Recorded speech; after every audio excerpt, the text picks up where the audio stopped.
Hey guys, this is day 3 of our Thanksgiving story. Remember, we just celebrated Thanksgiving where we eat turkey and have lots of yummy food.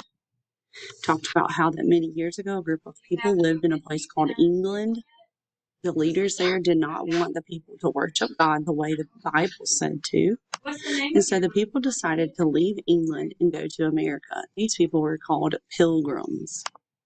The pilgrims gathered all of their things and got on a ship called the Mayflower. The pilgrims had to endure storms and high waters during their trips. At times they were afraid, but they prayed and asked the Lord to keep them safe. After a long journey, they finally arrived. Some of the men took one of the smaller ships and sailed to the mainland to find a good place to build their homes.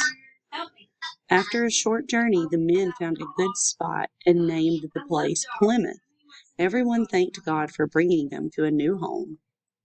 The pilgrims had to work very hard to make this place a nice place to live. There were no stores for food, so they hunted and fished for their food.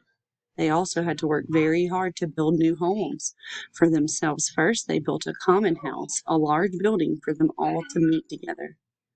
But sadly, during the winter, many of the pilgrims became very sick, and the common house became a hospital for the sick people. After the winter ended, it would have been safe for them to travel back across the sea to England and people who got sick, a lot of them had died, so they probably thought about going back at times. The pilgrims knew they had come to America for the right reason. They wanted to pray and serve God with all their heart. They believed that God would take care of them. The pilgrims found some land and began to plant crops. They also met the people who had found the lands, the Indians. One day the Indians, Samoset and Squanto, came to visit the pilgrims. They helped the pilgrims grow more crops and to do it more efficiently. The pilgrims and the Indians decided to be friends.